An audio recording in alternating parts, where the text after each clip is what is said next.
तो फिल्म के स्टार्ट होते ही हम एक प्रेग्नेंट लेडी को देखते हैं जिसे बहुत ज्यादा दर्द हो रहा था। उसके पास उसकी मदद करने के लिए कोई भी नहीं था और वो अकेले ही अपने बच्चे को जन्म देती है। बच्चे को जन्म देने के बाद जैसे ही वो अपने बच्चे को लेकर बाहर गई तो हमने देखा कि पूरे गाँव वाले उससे डर कर अपने घरों में जा घुसे। यहाँ तक के लोगों ने अपने घरों के दरवाजे भी बंद कर लिए जैसे वो लड़की कोई अछूत हो। फिर सीन कट होता है और हमें जंग का मैदान दिखाया जाता है। ये जंग किस लिए चल रही है मूवी में ये तो नहीं दिखाया जाता, लेकिन हमें मार्क नाम का एक सोल्जर दिखाया जाता है जिसे बहुत ज्यादा गोलियां लग चुकी हैं। वो जख्मी है, बुरी हालत में है और उसके बचने की कोई चांसेस नहीं। दूसरे सोल्जर्स उसे उठाकर मेडिकल कैंप में ले आते हैं और उसका ट्रीटमेंट शुरू कर दिया जाता है। यहाँ पे कुछ ज्यादा अच्छी फैसिलिटीज नहीं थी, लेकिन हैरानकुन तौर पर मार्क फिर भी बच गया। इसी मेडिकल कैंप में और भी जख्मी लोग उसके दोस्त बन गए और फाइनली इनकी छुट्टियां भी हो जाती हैं और ये जंग से घर वापस लौटते हैं। मार्क सबको अपने घर लेकर आया था पहले और हमें पता चला कि मार्क कोई और नहीं बल्कि नाग का हस्बैंड है। घर आते ही मार्क बुरी तरह परेशान हो गया क्योंकि कोर्ट में उसका बच्चा भी नहीं था और यहाँ पर उसकी वाइफ भी कहीं नहीं थी। एकदम से किसी ने पीछे से आकर उसे गले लगा लिया और वो डर गया। उसने देखा कि ये नाग थी जो उसे प्यार कर रही थी। नाग मार्क को देखकर बहुत ज्यादा खुश थी क्योंकि इस जंग से उसकी वापस आने की उम्मीद बिल्कुल नामुमकिन थी, लेकिन अब वो बच गया था। ये दोनों एक दूसरे को गले लगाते हैं, प्यार करते हैं और यहाँ एक इमोशनल सा सीन बन जाता है। यहाँ पर नाग अब अपने बेटे को लाकर अपने हस्बैंड यानी मार्क से मिलवाती है और यहीं पर हमने नोटिस करते हैं कि मार्क की एक फ्रेंड की नाग पर बुरी नजर थी। खैर अब मार्क अपने सारे दोस्तों को लेकर अपना गांव दिखाने चला जाता है। मार्केट में जाते ही इनके साथ बहुत अजीब होता है। सारे लोग इनके साथ अजीब बिहेवियर रखते हैं, यहाँ तक कि कोई उनको सब्जी भी नहीं देता और सारे उनसे डरकर भागने लग जाते हैं। मार्क को समझ नहीं आ रही थी कि आखिर हुआ ऐसा क्या है कि सभी लोग उससे डरकर भाग रहे हैं। आखिर वो एक शॉप पे आता है और जब चीजें लेने की कोशिश करता है तो यहाँ पर ओल्ड लेडी उसे डांटने लग जाती है और उससे पूछती है, तुम्हें अभी तक पता नहीं चला तुम किसके साथ रह रहे हो? तुम्हारी बीवी एक भूत है। तुम्हें अगर मेरी बातों पे यकीन नहीं तो टांगों के नीचे से उसे देखना। उस ओल्ड लेडी का बेटा आकर उसे खामोश करवा देता है और यहाँ मार्क के सभी फ्रेंड उसका मजाक उड़ाने लग जाते हैं, साथ ही साथ बाजार वालों का भी, क्योंकि उन्हें नहीं लग रहा था कि नाग एक भूत है। खैर अगला दिन हो जाता है। मार्क के दोस्त मार्क का घर रिपेयर करने लग जाते हैं और रिपेयर करते हुए उन्हें मार्क के घर के बाहर किसी की लाश दफन हुई दिखाई देती है जिसके हाथ में एक वेडिंग रिंग थी। ये देखकर वो बुरी तरह डर गया। इससे पहले कि वो अपने दोस्तों को ये सारी बातें बता देता, यहाँ पर बहुत सारी बीज उसे काट लेती हैं और उसे ये बताने से रोक देती हैं और इस पॉइंट पे हमें ऐसा ही लगता है कि जैसे किसी भूत ने ही उसे ये बताने से रोका हो और जानबूझकर इन बीज को उसको काटने को भेजा हो। अब उसका मुंह बेशक बंद हो चुका था लेकिन वो लिख तो सकता था। वो लिखकर अपने दोस्तों को बताता है कि नाग सच में एक भूत है, उसने उसकी लाश को घर के बाहर दफन हुआ देखा है। ये सुनकर उसके बाकी दोस्त डर जाते हैं और फौरन अपना सामान पैक करके यहाँ से भागने की कोशिश करते हैं, लेकिन तभी उन्हें अपने दोस्त मार्क का ख्याल आता है। वो उसे एक भूत के पास छोड़कर नहीं जा सकते थे। वो प्लान करते हैं कि रात में वो मार्क को लेकर चुपके से यहाँ से चले जाएंगे। रात में जब वो मार्क के पास गए तो मार्क को उनकी बातों पे यकीन ही नहीं हुआ। इससे पहले कि वो अकेले ही यहाँ से चले जाते, एक लड़का आकर उनसे मदद मांगता है। ये वही लड़का था जिसे आज सुबह इन्होंने मार्केट में देखा था। वो बताता है कि मेरी मॉम ने ही आप लोगों को नाग के बारे में बताया था और अब मेरी मॉम मर चुकी हैं। मुझे उनके फ्यूनरल के लिए आप लोगों से मदद चाहिए। ये लड़का रो रहा था और सबको बता रहा था कि मेरी मॉम के मर्डर नाग ने ही किया है क्योंकि उन्होंने नाग के बारे में तुम सबको जो बता दिया था। ये सुनकर वो लड़के भी डर गए कि अगर कहीं इन्होंने मार्क को सच्चाई बताई तो नाग उन्हें ना मार दे। खैर फ्यूनरल की तैयारी करने के बाद ये लोग वापस घर आ जाते हैं और मार्क को दोबारा लेकर यहाँ से जाने की कोशिश करते हैं, लेकिन इससे पहले कि वो लोग सच बताते यहाँ पर नाग आ गई। नाग ने आकर इन्हें कहा कि खाना तैयार है। मार्क भी इन्हें लेकर टेबल के ऊपर बैठ गया और सबसे कहा, देखो मेरी वाइफ ने कितनी अच्छी डिशेस बनाई हैं। हालांकि असल में वहाँ पर सूखे हुए पत्ते और कीड़े थे जो मार्क को नजर नहीं आ रहे थे। मार्क को ऐसा ही लग रहा था कि जैसे वो अच्छा खाना हो।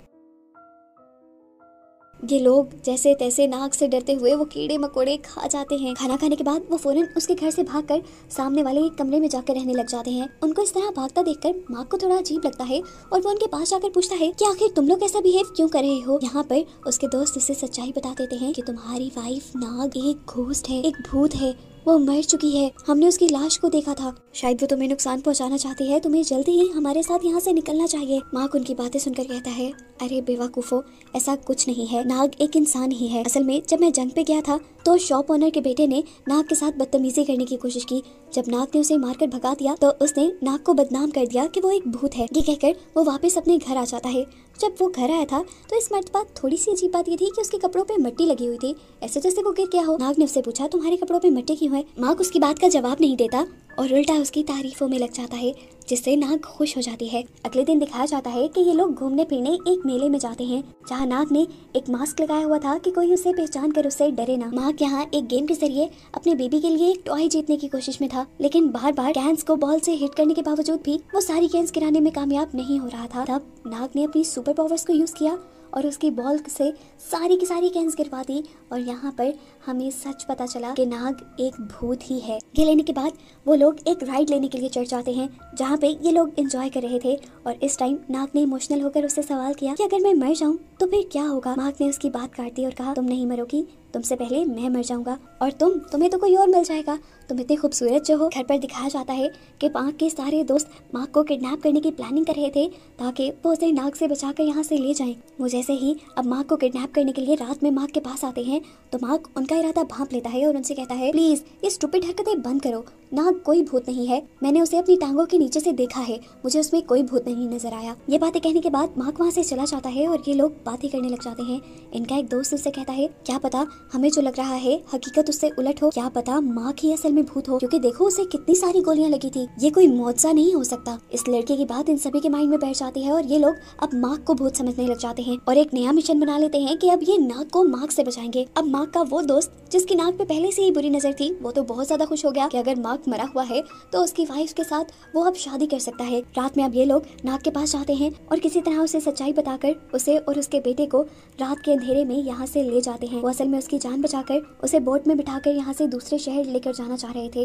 नाग भी चुपचाप उनके साथ चली गई, जैसे उसे भी पता हो कि माग एक भूत है। जिस बोट में ये आए थे उस बोट में इन लोगों का सामान भी था। नाग के बैठने की वजह से वजन ज्यादा हो गया था, इसीलिए ये लोग अपना सारा सामान पानी में फेंक देते हैं। जिसके बाद भी ये बोट आगे की तरफ नहीं चल रही थी तो वो नाग से कहते हैं, तुम अपना बच्चा भी गिरा दो, लेकिन नाग ऐसा नहीं कर सकती थी। बोट अभी भी नहीं चलती और नाग इन्हें जाता हुआ देख लेता है और नदी में उतर आता है। ये देखकर ये लोग हाथ से ही बोट को आगे करने की कोशिश करते हैं, लेकिन बोट अब नहीं चल रही थी। नाग चिल्ला चिल्ला कर उन्हें बता रहा था, अरे यार मैं भूत नहीं हूँ, किसने कह दिया तुम लोगों को कि मैं भूत हूँ। लेकिन ये लोग उसकी बात नहीं समझते और रोने लग जाते हैं। अब नाग के एक दोस्त को गाँव वाले की बात याद आती है कि अगर चेक करना हो कि भूत कौन है तो अपनी टांगों के नीचे से देखो। वो जब ऐसा करता है तो उसे एक ट्विस्ट ये पता चलता है कि असल में नाग ही भूत थी, जिसे अब उन्होंने इंसान समझ के अपनी कश्ती में भी बिठा लिया था। जैसे ही उसे नाग की हकीकत पता चलती है तो नाग भी उसके सामने अपनी सुपर पावर्स ले आती है और अपना हाथ लंबा करके उसके कंधे को पकड़ लेती है। अब ये लोग जल्दी से बोट से उतर जाते हैं और नाग को लेकर एक टेंपल में चले जाते हैं। वो वहां जाकर मोंक को सारी कहानी सुनाते हैं कि किस तरह वो एक भूत के साथ रहकर आए हैं और वो भूत उनके पीछे पड़ चुकी है। मोंक उन्हें बचाने के लिए अपने गिर्द लाइट्स का एक घेरा बना लेते हैं और कुछ रिचुअल करते हुए इन लोगों को एक सिक्योर धागे में बांध देते हैं। इससे पहले कि मोंक अपना रिचुअल पूरा कर देते, यहाँ पर नाग पहुंच जाती है और इस मर्तबा उसने अपना भेस नहीं बदला था, वो अपने भूतिया भेस में यहाँ आई थी। नाग को देखते ही माग इमोशंस में बहने लगा और उसके पास जाने की कोशिश करने लगा, जबकि उसके दोस्त उसे पकड़कर रोक रहे थे। और उसके दोस्तों को ऐसा करते देखकर नाग को गुस्सा आ जाता है।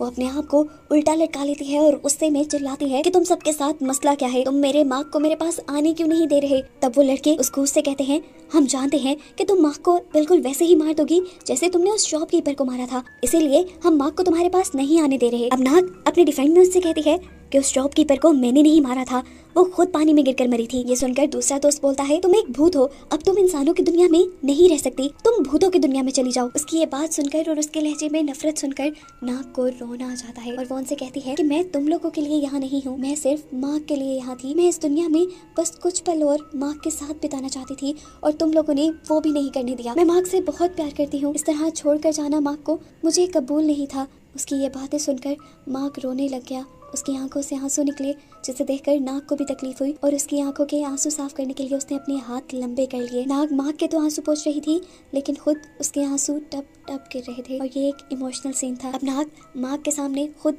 अपनी हकीकत बयान करती है और कहती है कि मैं असल में अपने बेटे को पैदा करने के बाद ही मर गई थी, लेकिन मैंने अपना भेस इसलिए छुपाया ताकि मैं तुम्हारे साथ रह लेती। मेरा तुम्हारा या किसी को नुकसान पहुंचाने का कोई इरादा नहीं था। अब तो तुम मेरी हकीकत जान गए हो, अब मैं चली जाऊंगी, लेकिन जाने से पहले तुम मुझसे एक वादा करो, मेरे जाने के बाद तुम मेरे लिए सुसाइड नहीं करोगे, अपनी जान नहीं लोगे, अपनी जिंदगी दोबारा से शुरू करोगे, किसी और पार्टनर से शादी करोगे और खुश रहने की कोशिश करोगे मेरे बगैर भी। उसकी बातें सुनकर अब मार्क अपने आंसू साफ करता है और नाग से कहता है, तुम्हें क्या मैं पागल लगता हूँ? मुझे भी पहले ही दिन से पता चल गया था कि तुम मर चुकी हो। उस दिन जब इन लोगों ने मुझे बताया तो तब भी मुझे पता ही था कि तुम एक भूत हो, लेकिन मुझे ये नहीं पता था कि तुम्हारी लाश को कहाँ दफन किया गया है। इन लोगों ने जब मुझे तुम्हारी लाश का बताया तो मैं गले लगाकर उसे फूट फूट कर रोया, और फिर जब वापस तुम्हारे पास आया तो मेरे कपड़ों पे तुम्हारी कब्र की ही मिट्टी लगी हुई थी, जिसे फिर तुमने साफ किया। मैं तुम्हारे साथ इस तरह रहने के लिए भी तैयार हूँ नाग। ये कहने के बाद अब मार्क उसके पास चला आता है और उसे गले लगा लेता है। इन दोनों को एक साथ जुड़ा देखकर नाग के दोस्त भी बहुत ज्यादा इमोशनल हो जाते हैं और अब ये लोग फैसला करते हैं